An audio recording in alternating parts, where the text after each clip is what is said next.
He can move mountains. He can heal the valley, hide me from the rain. My God is awesome. Heals me when I'm broken. Strength where I've been weakened. Forever He will reign. My God is awesome.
So good to see you all this morning. Such a blessing to be with you. Grateful to my friend and to your pastor, the doctor, uh, Thomas L. Thomas. Just glad to be with you all on this morning. Listen, it is even earlier here in Oklahoma City, and so it is good to see a devoted group of God's people up bright and early on this morning. Turn to Psalm 37, if you would. Psalm 37. We'll read one verse alone. Psalm 37, verse number 25. And then we will try to raise a couple of points from that. And then the lesson in the morning will be yours. Psalm 37, verse number 25. I'm going to read from the New King James Version on this morning. The psalmist writes these words. He says, I have been young and now am old. Yet I've never seen the righteous forsaken, nor his descendants begging bread. Again, the text says, I have been young and now am old. Yet I've never seen the righteous forsaken, nor his descendants begging for bread. As you consider this thought process of doing better with your resilience, I think the best thing for us to do this week is to maybe break that down into some various pockets of life. I think what we want to do this week is talk about doing better with your hurt, doing better with your hope, doing better with your hallelujah, and maybe doing better with some habits. I think that's what we want to do. But this morning, I want to talk to you about doing better with your hurt. I think you got to get past some hurt if we're ever going to be better people. We're going to be more resilient people. I believe this text teaches us some things here. I don't know about y'all, but we're on spring break in Oklahoma City, and spring break is always a time to do some spring cleaning in the house. So we'll try to do some spring cleaning on this week, considering the topic doing better with my hurt. Listen, there are three things that I think the text teaches you. I want to give you the notes on the front end. If you're the note taking type, go ahead and write down these 3 points. And then we'll just walk through the text on this morning. Very simple things. Number one, the text teaches us never lose sight of what God has done. If you're going to do better with your hurt, you got to never lose sight of what God has done. Never want to forget that. Never lose sight of what God has done. Second thing that the text teaches us, if we're going to do better with our hurt, not only do we need to never lose sight of what God has done, but secondly, you want to never lose sight of where God is. Never lose sight of where God is. Never lose sight of where God is. I want to know where the Lord is at all times. Third and final thing that the text teaches us, after it teaches us to never lose sight of what God has done and to never lose sight of where God is, but third and final thing, and maybe the most important thing in all of this text is that you should never lose sight of who God is. Never lose sight of who God is.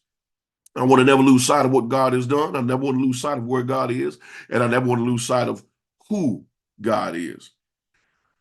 Text says, I have been young and am now old, and I'm yet to see the righteous forsaken, nor his descendants begging bread.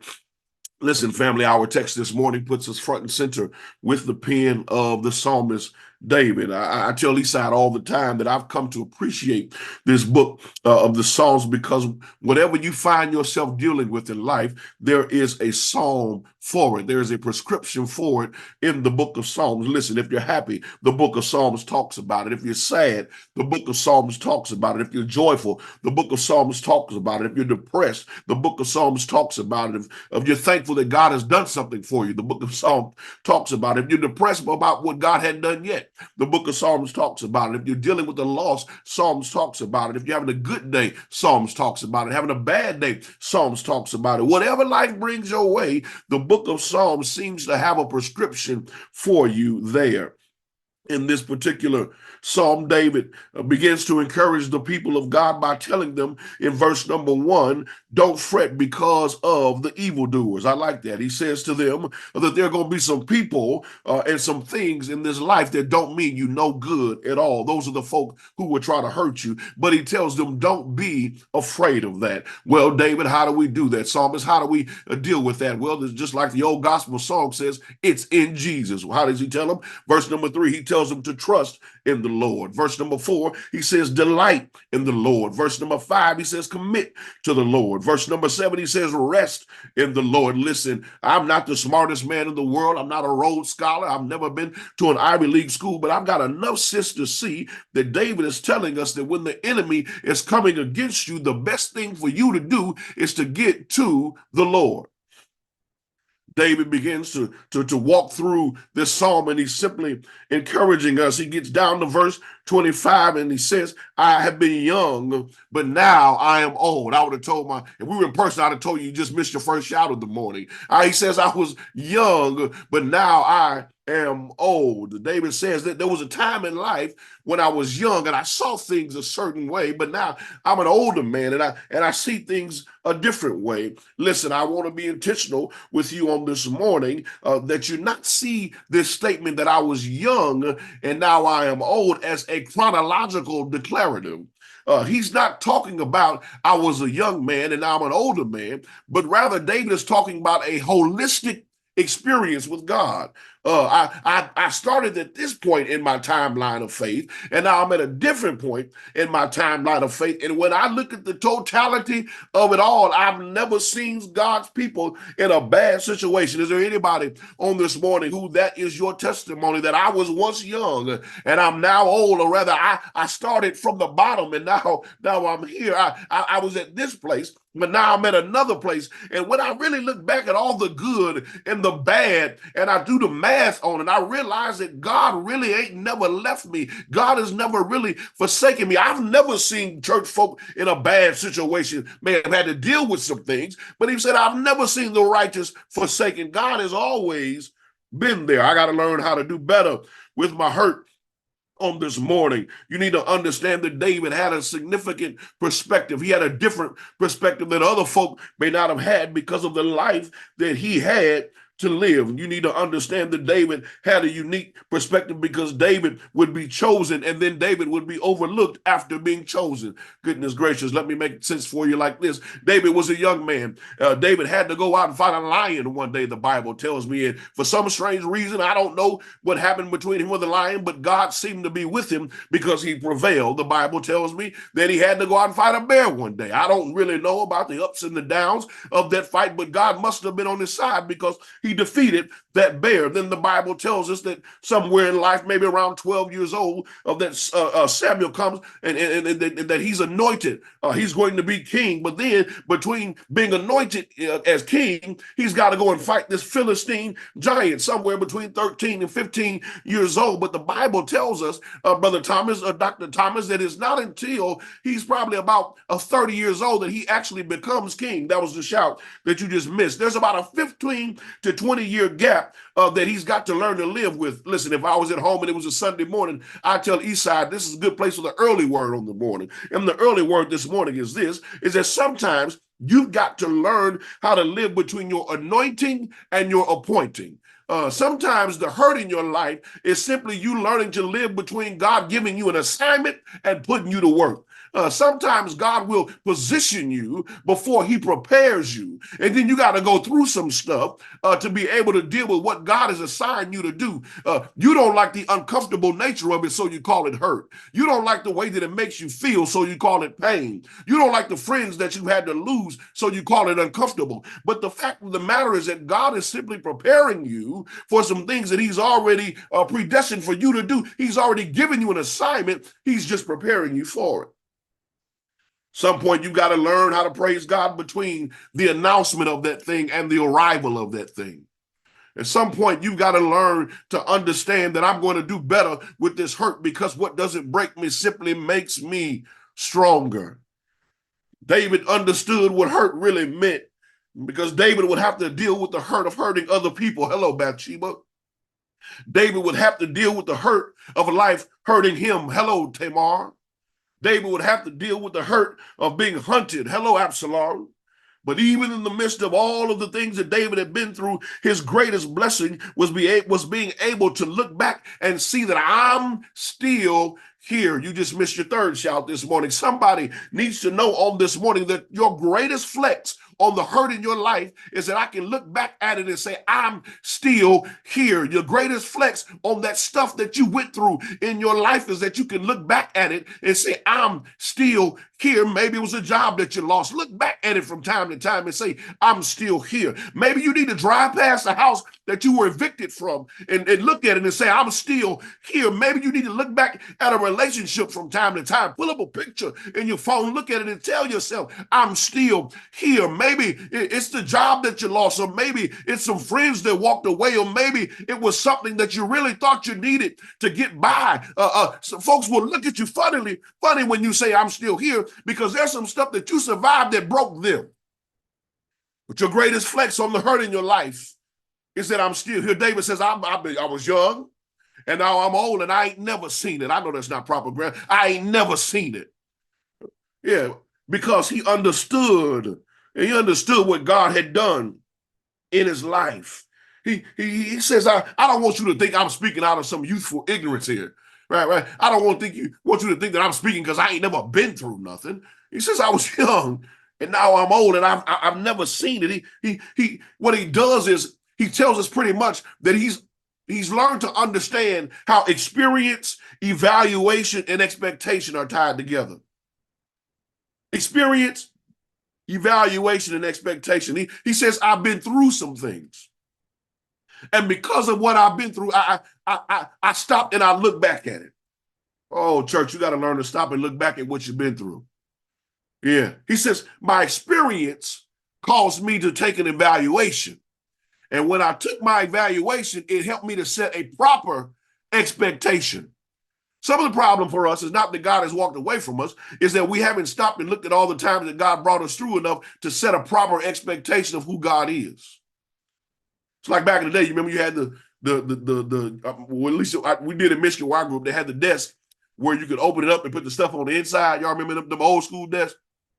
You could always tell who got an F on their paper. Because when the teacher gave them the paper back, they hurry up, open it, boom, close the desk. Right? Dudes that got the A, they hold up the paper like, well, man, what you get, man? I got a 92. Oh, okay, I just missed one. Right? But the people who missed it, right, boom, put it back in the desk. And then what would happen is 3-4 weeks later, you'd have a unit test, and the unit test would consist of all the smaller tests. And the folk who just shoved the paper in the desk never looked at what they got wrong and didn't understand how to pass the unit test because they never learned nothing from the first test. And I'm trying to get you to understand that the hurt that you've been through, the experience, ought to help you to set an evaluation. And when you have that evaluation and you look back at the goodness of God, it ought to help you set a proper expectation. Never forget what God has done in your life. But the second thing the text teaches us is that you never need to lose sight not of where God is. Never lose sight of what God has done, but never lose sight of where God is. What does the text teach us? He says, I've never seen the righteous forsaken. Okay. This word azal, it's A-Z-A-B, but in the Greek, that word for forsaken means to leave or to forsake. It literally means to be loose. Okay. David is saying, I've never seen the righteous loose. Okay. You've seen a dog on a leash before. That dog is on a leash so that somebody else can dictate where that dog goes, can dictate when that dog eats, can dictate the goings and comings of that dog. Maybe you've seen in a grocery store, little kids, they typically don't come from where we come from, but sometimes they're on a leash, right? Because that kid is just so rambunctious that a parent has to dictate their comings and their goings, right? David is saying, and I want you to catch this with a good heart. He says, I've never seen a child of God off their leash. Okay. What he's saying is, you may not realize it, but God is on the other end of your rope. Good God Almighty. You might feel like you're close to the edge. You might feel like you just can't take no more. You might feel like stuff just ain't gonna work out. But if you just tug on that rope a little bit, there's somebody on the other end of the rope who can pull. Is there anybody who's ever been to the edge of some really bad stuff and God came through for you anyway? He says, I've never seen the righteous walking around loose. I've never seen the child of God off his leash. I've never seen the people of God off their chain. It's not because we're in bondage. Yes, I am a slave to him, but you need to understand that he's there to pull me back. He's there to guide me. He's there to hold me. He said, I've never seen them, Azab. I've never seen them loose. I've never seen them just roaming around. And you need to know, even in your hurt this morning, you're not just roaming around. Just tug on that rope from time to time. And remind yourself that there's somebody on the other end of this rope. Somebody knows what it's like to hurt in his life this morning. You know what it feels like to feel like God allowed you to experience some stuff you shouldn't have had to deal with.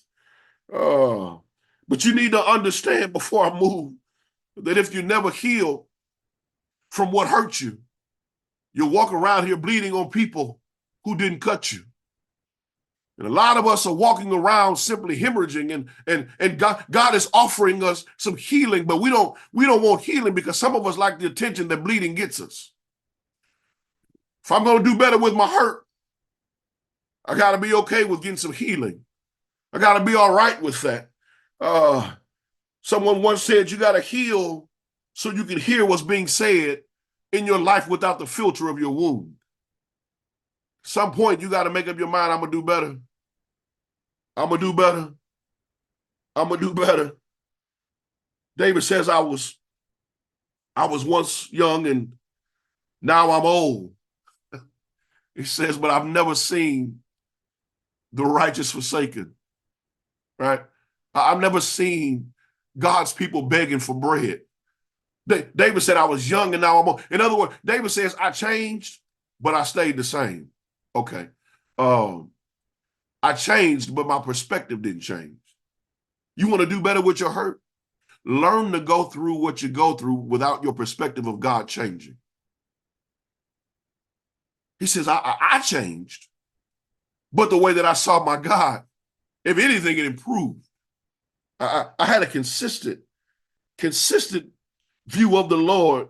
Oh, when I was going through my pain. Let me say this too. Sometimes gifted people, assigned people, sometimes you find yourself going through a little bit more than everybody else. Sometimes when you are a gifted person, when God has an assignment for you, you'll find yourself having to go through a little bit more than everybody else. But you ought not fret about that, because that is God's way of simply bringing who you are up to speed with what you can do. Okay, let me say, God is trying to find a way to bring who you are up to par with what he's giving you the ability to do. Some of us you have giftedness, but because of your character, you can't walk in the giftedness. And so sometimes some of the hurt that you're dealing with, the pain that you're dealing with, is simply trying to level up who you are with what you can do. Understand, gifted Christian, that your gift will put you under the light, but it's your character that will put you under the microscope.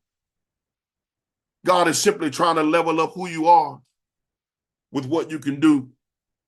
Well, if I never lose sight of what God can do and I never lose sight of where God is, what's the final key to this thing? It's never losing sight of who God is. David says, I was young and now I'm old, never seen the righteous forsaken. I've never seen God's people begging for bread. This term in regards to his seed begging for bread, I want you to understand that this is a statement in reference to posture. David is saying, even when you hurt, there's a way you ought to carry yourself. Oh my goodness. Even when you're uncomfortable, there's a way you ought to carry yourself. He says, I've never seen the righteous begging for bread. This is a depiction of someone begging for something. It's a depiction of a particular posture where the people of God have lowered themselves to somebody or something that they should never have lowered themselves to, because they're begging. In other words, he's saying to you that if you find yourself with a hand out, that's the wrong posture. Okay, David, what are you saying? This is the same David says that I would look to the hills, from whence cometh my help. Where does my help come from? It comes from the Lord. In other words, then what is my proper posture, David? My proper posture, if I'm doing better with my hurt. My proper posture, if I've never lost sight of who God is. If my proper posture, if I've never lost sight of what God has done for me. My proper posture, if I've never lost sight of where God is not with a hand out, but rather with my hands up. That's your shout this morning. Learn to move from having a hand out to having your hands up. David said, it's not about me begging for nothing. It's about me giving God praise that I've never seen myself in a situation that I deserved to be in. If I'm going to do better with my hurt, it's not about, Lord, make this pain go away. It's about, God, I thank you that what hurt me didn't take me out. If I'm going to do better with my hurt, it's not about, Lord, can you get them back? I'm tired of it. It's about, Lord, I'm grateful that you taught me whatever you taught me and that you kept me. It's not about, Lord, get them or get that. It's not about make it go away. It's about, I'm grateful that you gave me the strength to get over it. I'm grateful you gave me the strength to live with it. I'm grateful that you still are king of my life anyway. I'm grateful that I can look back at it and say, I'm still here. Listen, I've learned in this life that if you have children, you understand this concept. Who you extend to is who you expect from. My children, when they were little, Doc, they wouldn't put their hands out to people that they didn't know. They put their hands out to folk that they know gonna pick them up. They put their hands out to folk that they know gonna feed them. They put their hands out to folk that they have a relationship with. You extend to who you expect from. In other words, David says, stop extending your hand begging. We don't beg from folk. We extend ourselves to God. because I know where my proper expectation is, because I did a proper evaluation based upon these life experiences.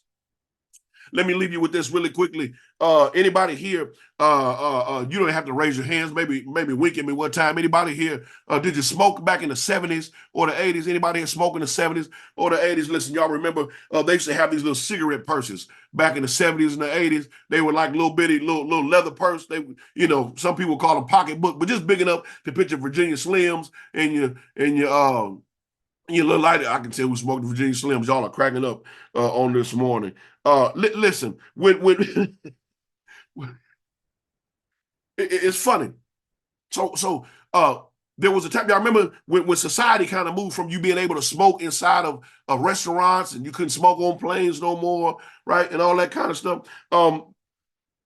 When cigarette smoking was starting to go away, it wasn't the cigarette lobbyists who went and fought for the right for cigarettes to still be on the shelf. It was the pocketbook people who went to lobby for cigarettes to still be on the shelf. Now you ask yourself, well, why for? Well, that's because if wasn't nobody smoking, there would be no market for the pocketbook. And so the only way that they could sell pocketbooks or cigarette purses was if cigarettes were still being sold. Okay. What are you saying? I'm saying to you need to be very, very careful of who you allow around you as you're trying to do better with your hurt. Because there's some people who get real close to you, not because they want to help you heal, but there's some people who are around you only because they can benefit while you're hurting. Because once you get healed, there's no more benefit for them in your life. They don't care how you hurt, how long you hurt, where it hurts, what it costs you, what you got to give up. As long as they can benefit from your hurt, they're going to allow you to hurt because there's benefit for them in your hurt. There's some folk that don't want to see you do better. There's some folk that don't want to see you improve. There's some folk that don't want to see you on the other side of it because they are benefiting from the right now you. David says, I was young. Now I'm old. I've never seen the righteous forsaken. I've never seen God's people walking around loose without God there. He says, now I've never seen them begging for bread. If you're going to do better with your hurt, church, never forget what God has done for you. Never forget where God is. He's on the other side of that rope. And never forget who God is. We extend to where we expect from. May God bless you. May God keep you. Oh, yeah.